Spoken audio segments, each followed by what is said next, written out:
कल हमारे पास आया था नॉइज़ के लिए। आप नॉइज़ की साउंड सुन सकते हो कि किस तरीके से इस गाड़ी में नॉइज़ आ रहा है एक्सीलेटर करने पर।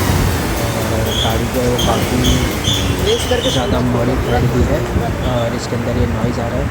चूँकि हमने इसको बहुत सारा काम किया है, इसके अंदर हमें डाउट था कि टर्बो में भी इशू हो सकता है, तो हमने इसका टर्बो जो है वो रिप्लेस कर दिया। और टर्बो रिप्लेस करने के बाद इसका साउंड जो है वो काफ़ी हद तक का कम हो गया, मगर पूरी तरीके से ख़त्म नहीं हुआ। तो हम यहाँ पर आपको दिखा देते हैं कि इसमें क्या क्या इशू आया था और इसकी नॉइज़ की साउंड आप सुन सकते हैं नॉइज़ कैसा है। अब देखिए यहाँ पर हमको क्या इसका फॉल्ट मिला। देखिए यहाँ पर अल्टरनेटर कुंडी के अंदर काफ़ी ज़्यादा नॉइज़ है। देखिए मैनुअली हमने इसको घुमाया। इसके साथ ही साथ वाटर पंप के अंदर भी काफ़ी ज़्यादा नॉइज़ है। वाटर पंप भी आप देख सकते हैं यहाँ पर कितना ज़्यादा नॉइज़ इसके अंदर आ रहा है। अब इसके साथ ही साथ मैं आपको यहाँ पर दिखा देता हूँ टर्बो हमने किस वजह से चेंज किया। टर्बो चेंज करने का रीज़न ये था क्योंकि इसके जो शाफ्ट है, शाफ्ट के अंदर देखिए कितना ज़्यादा प्ले आया था।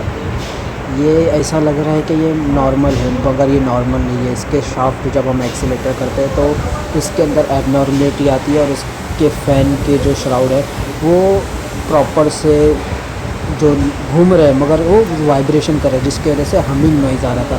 इस वजह से हमने ये भी रिप्लेस करा। कस्टमर का हमने ये गाड़ी जो था इसका हमने सारा पार्ट रिप्लेस करा। उसके बाद गाड़ी का कंसर्न जो है वो रिज़ॉल्व हो गया। यहाँ पर देखिए अल्टरनेटर है, अल्टरनेटर दोबारा से दिखा रहा हूँ। अल्टरनेटर के अंदर हमको नॉइज़ मिला और यहाँ पर पुल्ली के अंदर, वाटर पंप की पुल्ली के अंदर भी हमें नॉइज़ मिला। हमने ये दो पार्ट भी रिप्लेस करा। तो दोस्तों वीडियो कैसी लगी, वीडियो को लाइक ज़रूर करें और चैनल को नहीं तो सब्सक्राइब करें।